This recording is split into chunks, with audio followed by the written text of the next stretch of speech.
Hello Badminton Racket Review fans, and here we go with test number 763 right through to test 767. We have the Yonex 0.7DG, 1DG, 3DG, 7DG and 10DG. We've got a group test, 5 rackets, and we're going to group test them. Why are we group testing? Well, there's a lot of similarities between them.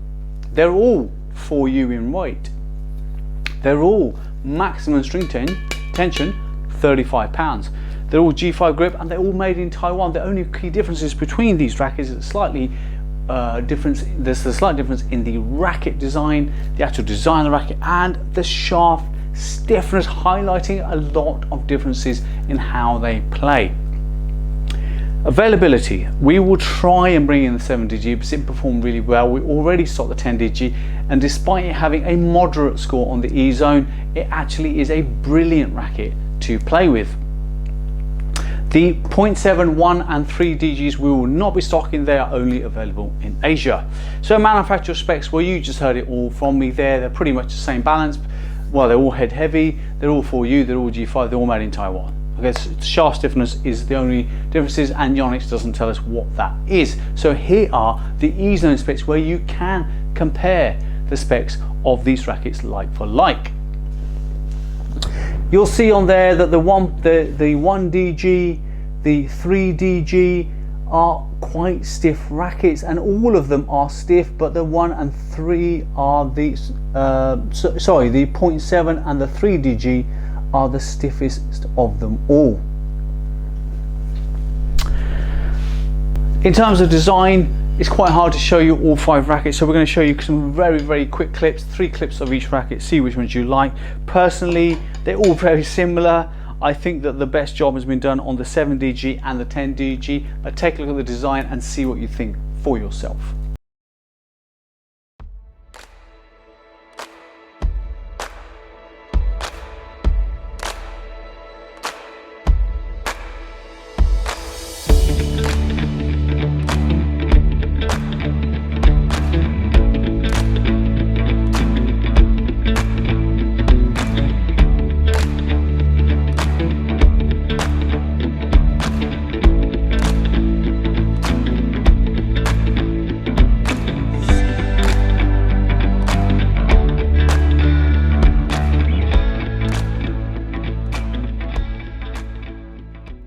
So what are the key differences between these rackets? Well, despite the absolute similarity in spec and the different model references, they do have similarities in how they play, but some of them came out better than the others. So what I'm going to say is this.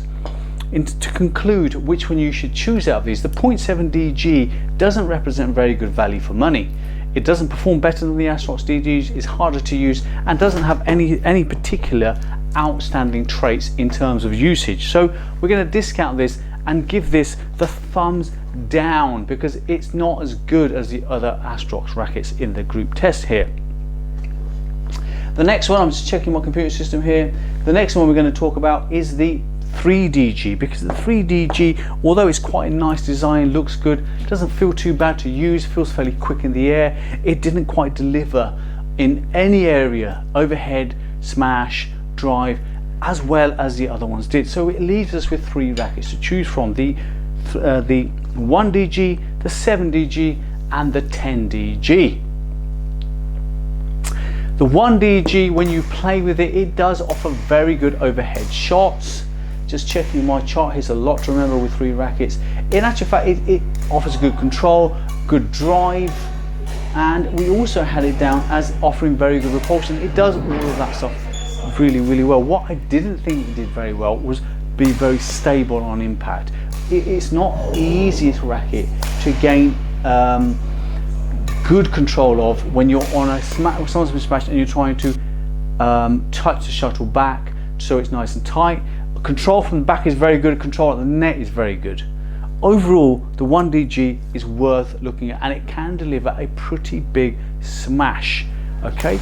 But where I would say it's a good enough racket, at $89.99 I would recommend this racket, but there are small differences between this 7 and the 10. Let's conclude the 1 quickly. Doubles players, definitely consider it. Intermediate players or above, I would not say suitable for beginners. It will offer you a good all-round game.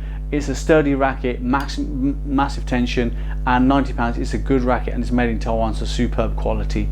It's not bad. Okay, it's not bad. Now then, let's move on to the 7DG. The 7DG. Yeah, immediately the 7DG just feels quicker in the air. It scored really well in the E-zone testing. It does a lot of things really well. Now let me just check one thing on the 7DG. Do we have the 7? Can you just bring it up on the screen? Thanks. Yeah, so the 7DG, it performed brilliantly in every area, and it also offered a very good smash. And it was a very good smash in terms of you could regularly get a good smash from this racket. It was impressive in that respect. I really thought it was good, but it was slightly taxing on the elbow as you start to get used to using it. But I can tell you now, the 7DG could be used as a replacement for the Z Force 2. We've seen players do that and come out of it feeling better about using the 7DG than they are the Z Force 2. I would prefer this over most of the Astrox rackets in the range, so the 99, the 100. Would I prefer it over the 88 Pro? Probably. This is easier, but the the 88D Pro is slightly more accurate a racket. It's much more stable, but stiffer, harder to use. This is definitely easier to use, so intermediate players and above will have this no problem at all. Very good racket. I like it. I think it's worth trying the 7DG. It's a good racket, and it's made in Taiwan. Solid build. But despite the 10DG getting a slightly lesser score than this, what I liked about it was the effortless power, and it had really good stability on impact, and I really liked that about the 10DG. So out of these, for me, the 7DG and the 10DG felt the nimblest in the air. They offered really good overhead power, really good smash power, and for that reason I'm going to give the 7DG and the 10DG a really strong thumbs up. Go try the racket.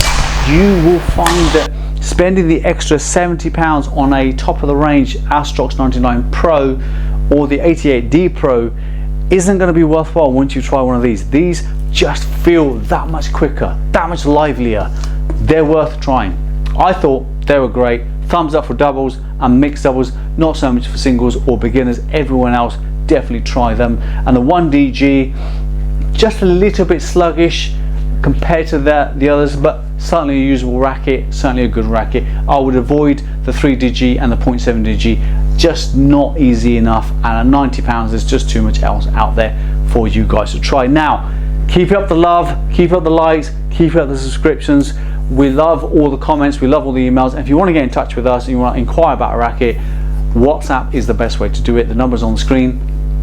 You can do the live chat, but the time frames don't allow us to always respond because we're often in bed when you guys are trying to live chat with us. We may try to address that in the future, but right now that's how it is. I hope you found this video helpful. We'll see you on the next one.